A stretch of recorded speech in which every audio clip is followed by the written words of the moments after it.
Lidhja e sindikatave do të protestojë të shtunën për paga më të larta. Sa do të rëndojnë xhepin e qytetarëve vala e shtrejtimeve pas rritjes së çmimit të naftës si pasojë e luftës në lindjen e mesme, flasim me kryetarin e lidhjes së sindikatave, zotin Slobодан Trëndafillov. Dobro večer и добро дојдовте во Алсат. Благодарам на поканата. Да почнам со тоа што е најактуелно. Цената на нафтата денеска пат надмина $100. Дали влијае војната во Блискиот Исток и случувањата во светот врз кревката економија на Македонија? Се разбира дека се плашиме од раст на инфлацијата. Претходните кризи ни покажаа дека во Македонија многу лесно работодавачите, односно газдите, ги злоупотребуваат ваквите состојби, уште пред тие реално да се пресликаат во земјата. Тоа што се случи со ковид пандемијата, потоа со војната во Украина и еве сега војната во Иран, сметаме дека повторно ќе удри по грбот и по джебот на работниците. Најмногу затоа што имаме многу ниски плати, затоа што и со сегашните плати не можеме да си ги овозможиме основните прехранбени производи. Ако без војната во месец јануари и во месец февруари вредноста на синдикалната минимална кошница се зголеми за 2000 денари, тоа значи 2000 денари помалку во џебовите на работниците. Со почетокот нова нафтена воена криза, веројатно транспортерите први ќе искористат можноста да ги зголемат цените, потоа производителите и на крај ние ќе го платиме на крајниот исход. Се зголемија цените на горивата, а веќе е забележан раст на цените и на другите производи. Премиерот вели дека сепак имаме најниски цени и дека нема да интервенираат во цените на бензинот и нафтата и дека очекува од трговците фер однос. Ова наведува дека само синдикатот се однесува нефер и бара повисоки плати, може вака да заклучиме? Се разбира, ако ги слушате представниците на владата, треба да зборуваме за убави работи. Не смее да има неубава слика за македонската влада, не смее да се потврди тоа што и представници на владата говорат, дека волат најсиромашна држава со најсиромашни работници. Мора да биде некој крив, а тука е лошиот жичко синдикатот и тој е највиновен за тоа што бара повеќе достоинствени услови, повеќе достоинствени плати за работниците за да си овозможат достоинствен живот. Во минатите години само прв бараше мерки, владата да воведе, беше напаѓан и обвинуван дека премногу бара за работниците и дека сака да наштети на големите бизнеси. Владата одлучи да застане позади големите бизнеси наспроти работниците. Меѓутоа последниот пат кога не послушаа и кога воведоа мерки за ограничување на цените и на маржите на производите, вредноста на тие цени падна за 10 и повеќе проценти. Но веднаш по завршувањето на мерките повторно се зголемија цените. И пак ќе нагласам, таа синдикална минимална кошница која пресметуваме, токму да им покаже на креаторите на политиките дека не се живее ни со толку. Ако во месец јануари и февруари немате никакви мерки, не предпоставите што ќе се случи во наредниот период, цените ви се зголемиле, особено делот за храната и за пијалоците, овие 2000 денари се токму на делот на храна и на пијалоци, и не превзимате повторно никакви мерки, туку најавувате дека ќе разговарате, да седеа да разговараа со работниците, вака веројатно оддамна минималната плата ќе беше 600, можеби 800, можеби 1000 евра и работниците ќе имаат достоинствени услови за живот. Бидејќи ја спомнавте минималната кошничка, дали минималната кошничка е луксузна? Бидејќи премиерот посочи дека не е минимална, туку е синдикална пресметка за кошничка, а министерот за економија вчера за прв пат објави дека според нивната пресметка кошничката треба да биде негде 13% пониска. Пониска, 8.000 до 9.000 денари рече дека треба да биде пониска, дека производите што се во минималната кошничка, он вели дека еден дел од нив не ги користат граѓаните, дека треба да се брише и киријата, бидејќи 90% од граѓаните имаат сопствен имот.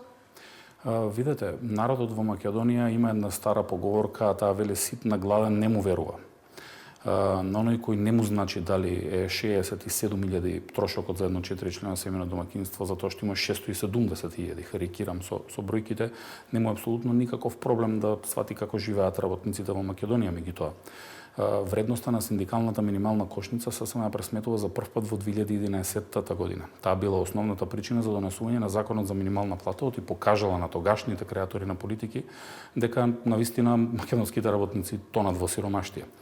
Сите измени на платите во нагорна линија се врз основа на вредноста на синдикалната минимална кошница и таа е единствениот релевантен аргумент во државата која покажува на креаторите на политиките и на газдите дека работниците не можат да преживеат ни со 67.000 денари, иако тие сакаат да го оспорат тоа. Ја оспоруваа вредноста и се уште ја оспоруваат вредноста се со една цел, а тоа е да им кажат на граѓаните дека можат да преживеат и со помалку, да им кажат тие што треба да купува за храна, што треба да си овозможат за своите деца, колку да потрошат на крајот на краиштата електрична енергија, вода, комунални услуги, да не одат на одмор во тековната година за тоа што тоа било луксус. За образование да не спомнуваме, телекомуникацијски услуги кои се потребни за едукација најчесто. Исто така спорт и рекреација, култура, тоа да го заборавиме според владината кошница. За жал, една година зборуваат дека ќе креираат не само една, туку 2, 3 за самци, за двајца, за тројца, за 5 члени семејни домаќинства, но тоа што го видовме по последните нивни изјави и вредноста која тие ставиле, замислете си дека дури и тие, како влада, потврдуваат дека платите мора да се зголемат и дека тоа мора да се случи за најмалку 6.000 денари и ќе ви објаснам зошто. Тие оспоруваат вредноста на синдикалната минимална кошница која за 67.000 денари не вклучува кирија. Со вклучена кирија за стан, таа изнесува повеќе од 80.000 денари, меѓутоа главниот аргумент им е дека треба тоа да се минусира. Да го минусираме пак е 67.000 денари. Меѓутоа тоа што фрапира е тоа што тие имаат ставено само 3.000 денари за режиски трошоци или трошоци за струја, вода, парно, комунални услуги и така натака. Еве ја јавно прашувам било кој од луѓето кои не гледаат на вашата ценета телевизија да кажат дали минатиот месец платиле вкупно 3.000 денари струја, вода, парно, комунални услуги, собирање на смети и слично. Ако има таков еден во Македонија, тогаш ќе признаеме на владата дека навистина добра математика прави, но тоа е весела математика. Тие скратиле 2.000 денари во делот на храни и напијалоци, но имаат предвидено пресметка за 108 производи, имаат луксузни добри и таму, апетисани, јаткасти плодови, јужно екзотично овошје и слично, за кое нас не обвинуваат, меѓутоа велат дека тие не го конзумираат. Во вредноста на синдикалната се само 63 основни прехранбени производи.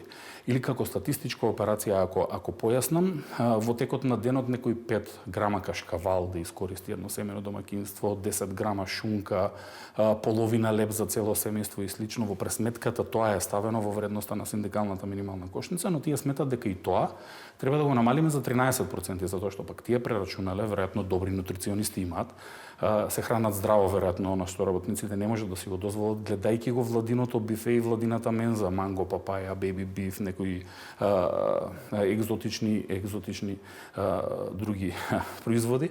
И сакаат да ни кажат, да, видете, синдикалната е превисока, овие од синдикатот нереално пресметуваат, иако јас, вие, сите кои не гледаат, кога ќе влезат во супермаркетот, токму знаат што можат да купат. Луѓето веќе купуваат неквалитетни производи само да бидат поевтини за да ги купат и да ги имаат во своите домови за да се прехранат.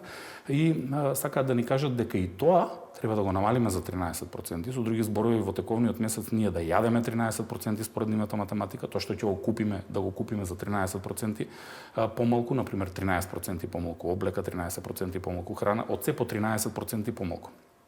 Сега прашувам, во делот на ресторанските услуги кои се предвидени во вредноста на синдикалната минимална кошница, значи 4 хамбургери за едно 4-члено семејно домаќинство во тековниот месец, кој од децата во тековниот месец, поред владината кошничка, нема да јаде хамбургер. Кој ќе бира, кој ќе јаде, а кој ќе гледа е прашањето. Меѓутоа, тие навистина се убедени во тоа што сакаат да го презентираат, дека нивната е релевантна, дека таа ќе го отслика вистинскиот момент, односно вистинската состојба во која се наоѓа македонското општество и врз таа ќе креираат политика. Последната замка е најопасната. Политичарите стално зборуваат за политика, а не за плата. Зошто го велам ова? Тие сакаат да покажат колку пари ни се потребни во тековниот месец како работници за да преживееме, не за да живееме, иако ја велат како просечна. Ако е просечна, веројатно требаше да биде над 100.000 денари, но ако сметаат дека и 58.000 денари се потребни на едно 4-члено семејно домаќинство, дури и со минималната плата која сакаат на незаконит начин да усогласат за срамни до 667 денари, повторно на секој работник по 6.000 денари ќе му недостасува за да покрие оваа 58.000 денари. И се влегоа во замката. Сами потврдија дека легитимно е барањето на ССМ за 6.000 денари да се зголемат платите на сите останати работници покрај зголемувањето на минималната плата. И најавивте масовен протест во сабота. Дали ова ќе смени нешто? Се разбира, работниците мора да разберат дека колку ќе дојдат, толку и ќе добијат. Владата и тоа им го покажа на работниците. На 28 јануари огромен број на работници, далеку над предвидувањата на владата, излезе на улици и се охрабри. Не му е веќе страф на работникот, затоа што работникот на никој не му должи освен на своето семејство да однесе повеќе приходи за да може да им ги овозможи неопходните услови за живот. По пресметките некаде помеѓу 11 и 13 илјади работници беа на улица тој ден. Што направи владата? Наредниот ден претседателот на владата излезе на пресконференција и каже дека за 11.000 работници зголемува плати за 40% во период од 24 месеци. На таков начин сметаше дека ќе го разедини синдикалното движење, дека ќе задоволи 11.000 работници и дека на таков начин ќе ги замолчи синдикатите. Но што направија како грешка? Тоа е дека им покажаа на работниците дека 11.000 дојдоа и 11.000 добија. Но најголемиот проблем кој е? Работниците мораат да се охрабрат. Не смеат да потпаднат под политички влијанија на никој затоа што ова е работнички протест. Политичарите секој пат зборуваат за политика, меѓутоа работниците со празни стомаци и со мизерни плати секој пат зборуваат за плата и ние како ССМ ќе продолжиме да ги поддржуваме и да го зборуваме тоа во нивно име за да не им се закануваат. Видовме дека се обидуваат да ги омаловажуваат работниците кои дошле на протестот, се обидуваат да ги таргетираат работниците. Дури и нашите семејства ги таргетираа за да можат да покажат дека не треба да се протестира. Тие сметаат дека ако не му дадат минимална плата на Слободан или на Сојузот на синдикатите на Македонија, дека повторно овие работниците добро живеат и дека работниците ако не излегле на протестот, во тој случај работниците се презадоволни од политиките на владата во насока на зголемувањето на платите, дека 1667 денари им е премногу, дури и тоа им е многу, имајќи во предвид дека пред само еден ден видовме дека Стопанската комора, односно газдите, странци кои доаѓаат во Македонија, се солидаризираа со владата и ја поддржаа за политиката за незголемување на минималната плата, а владата, замислете, им ветила дека нема да зголемува минималната плата. Владата им ветува на газдите наспроти работниците. Но многу е важно работниците да знаат дека податоците на Државниот завод за статистика, кои се единствени релевантни за примање на плата во Македонија преку МПИНот и заплатени при донеси од задолжително социјално осигурување, покажуваат страшни податоци.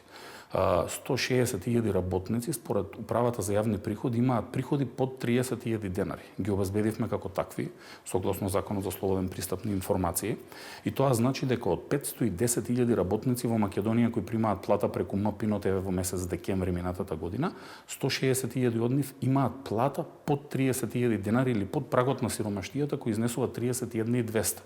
Ако овие 160.000 работници излезат на улица, нека ми веруваат дека уште наредниот ден минималната плата ќе изнесува најмалку 600 евра, ќе имаат моќ да бараат дури и 800, дури и 1000 евра како што се плашат од владата. Меѓутоа работниците бараат само средства за преживување или за овозможување на еден пристоен, достоинствен живот наспроти функционерите. Баш вчера министерот за економија беше гостин во Алсат, он рече дека само 3% од граѓаните земаат минимална плата, а останатите земаат многу по-високи плати. Податоците на управата за јавни приходи веројатно го демантираат и министерот и целата влада, ги демантираат и работодавачите. Тие кога им ги презентиравме овие податоци, ни рекоа дека мора да обезбедиме порелевантни податоци од порелевантни институции. Веројатно мислат на истите луѓе кои креираа релевантната просечна владина кошница која треба да ни каже дека треба за 13% помалку да се храни. Но може ли да се изнајде решение со оглед на тоа што со владата сте во многу спротивни ставови и позиции? Видете, Сојузот на синдикати на Македонија ова го прави од 2018 година. Секоја година протестира за зголемување на платите. Пред неколку денови објавивме видео на кое се гледа дека дури и со маски во време на пандемијата од COVID-19 сме организирале големи протести за зголемување на работничките плати, бидејќи ни замеруваат дека сега сме нашле да протестираме, а претходно не сме протестирале. Истите луѓе кои претходно не поддржуваа на протестите ни замеруваат. Ние на крајот на мандатот на претходната влада побаравме 450 евра за тоа што знаевме дека во регионот платите растат далеку побрзо од македонските плати. Доколку владата која дојде како нова влада, па дури и претходната влада кој прифатеше барањето на работниците, ние денеска немаше да има потреба да зборуваме за 600 евра минимална плата затоа што така беше многу повисоко од тоа. Минатата година работниците сметаа дека треба да се бара 500 евра затоа што 450 евра веќе ја изеде инфлацијата како плата. Тоа што ние им го говоревме, тие еднострано одбиваа да го прифатат како реалност. Подготвивме анализа, направивме анкета, знаејќи дека во владата уживаат секој утро да читаат анкети, да го гледаат јавното мислење по одредени прашања. Замислете колку се совесни работниците. На анкетата имаше можност работниците да бираат колку е доволно да изнесува минималната плата како основна почетна плата, за да можат да си овозможат некои основни работи за живот. Работниците избраа средната вредност. Не избраа 500 евра, не избраа 800 или 700 евра, избраа 600 евра затоа што и тие знаат колку им е потребно. Но на ова наидовме со подсмев од страна на еден владин представник кој каже: "Ставете ме мене 800 евра минимална плата, мене прв ми текна, на никој од вас не му текна." Тие се подсмеваат со маката на работниците, се подсмеваат со работничките плати. И уште нешто ќе кажам. Тоа што не сакаат да ги зголемат работничките плати не му прават штета на поединец, не прават штета на ниту една организација, прават штета на 510.000 работници во Македонија, кои патем се и нивни гласачи. И ќе ми дозволите само уште една реченица. Дури владината коалиција, ако не се лажам, во парламентот, предложи платите на сите избрани и именувани да не се зголемат за 12, 10, 12, 13.000 денари, само за да не ги зголемат работничките плати за 10.000 денари. Тие дури и на собствена штета работат на штета на оние кои ги поставуваат како директори, заменици, министри, функционери и така натака. Работат на штета на судството, на обвинителството, на сите избрани и именувани, за да не им се зголемат нив платите, само за да не им ги зголемат платите на работниците. Вакво нешто мислам дека никој нема видено досега во Македонија. Владата ве обвинува за политичка блискост со СДСМ и за координирани чекори со опозицијата. Дали навистина синдикатот е инструиран политички? Досега секоја влада го обвинувала синдикатот дека е со опозицијата. Сегашната влада како тогашна опозиција застануваше на улица со нас, се сликаше, не поддржуваше, предлагаше наши измени, дополнување на законот за минимална плата и на другите закони во собранието. Пред некој ден покрај сите овие напади за кои вие спомнувате, одржаа 4 пресконференции на кои се фалеа со Слободан Трендафилов, со Сојузот на синдикатите на Македонија, што сме постигнале заедно во минатото. Но забораваат нешто. Дојдоа на власт токму поради тоа што се залагаа за работниците.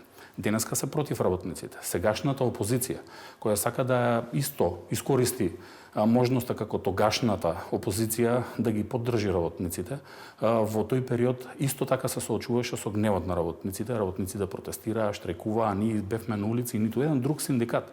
Но на сегашната влада како тогашна опозиција тоа и се допаѓаше затоа што тоа и помогна да дојде да стане власт. Истото сега и се допаѓа и на сегашната опозиција, но клучното прашање е каде се политичарите кога се власт, а каде се кога се во опозиција? Во опозиција секој пат ги поддржуваат работниците, но не може да направат ништо за нив, а кога се власт, секој пат се против работниците, иако можат да направат се за работниците. Кои ќе бидат следните чекори по протестот во сабота? Се зависи од протестот во сабота, затоа што работниците потребно е да се поддржат самите себе си. Тие не треба да го поддржуваат Слободан, Сојузот на синдикатите на Македонија, гранските синдикати кои се дел од Сојузот, кои протестираат. Тие треба да ги поддржат нивните семејства, нивните деца. Дедовците треба да ги поддржат нивните внуци, татковците, нивните синови и така натака, затоа што само нив им должат подобар и подостоинствен живот. Ако на улица излезат заедно со нас, ние како нивен репрезентативен представник имаме можноста да ги организираме протестите. Протестите ги организираме токму на барање на работниците. Ние од почетокот на оваа година покажавме дека можеме да изнесеме на улица повеќе од 10.000 работници, дека со најмалку 21 човек, колку што е законскиот минимум, можеме да направиме повеќе нервоза кај владините функционери кои беа изфрустрирани за тоа што преку еден ден беа соочени со блокади од страна на работниците. Работниците треба да знаат дека 10% најмалку од оние 160.000 работници кои примаат плата под 30.000 денари излезат на улица, минималната плата за многу брзо време ќе биде најмалку 600 евра и сите останати плати ќе се зголемат за разликата од сегашната минимална плата до следната. Зошто го говорам ова? Затоа што ниедно зголемување на платите до сега, од 2022 година до денеска анализата која ја направивме, не покажа дека се затвараат компаниите, напротив, на една затворена, две нови отворени. Не покажа дека се намалува ниту бројот на работниците како што се закануваат работодавачите дека ќе ги отпуштаат, затоа што од тогаш до денеска за повеќе од 10% е зголемен бројот на вработените, но да, од нископлатените работни места во компаниите кои не давале плата како што треба и не ги вреднувале работниците, заминале во компании кои ги вреднуваат работниците и кои даваат повисоки плати. Но што не видовме? Не видовме ниту еден газда да замине кај друг газда и да работи за минималец како што ги плаќале работниците кога тој бил газда. И дополнително во насока на делот на продуктивноста ги почекавме. Ние знаевме дека Меѓународната организација на трудот проведува истражување во Македонија и на светски рамки во 2025 година во кое ја мери продуктивноста на македонските работници. По телевизија гледавме разни експерти, гледавме владини функционери, гледавме работодавачи кои тврдеа дека македонскиот работник не е доволно продуктивен и дека само со зголемување на продуктивноста може да се зголемат работничките плати. Но меѓународни независни организации, како Меѓународната организација на трудот, објави анализа во која покажува дека $34 по работен час креира еден македонски работник, или тоа е над светскиот просек на продуктивноста, што покажува дека работниците во Македонија се многу повеќе продуктивни од тоа што се платени. Јас ви благодарам многу за ова интервју. Ви благодарам на можност.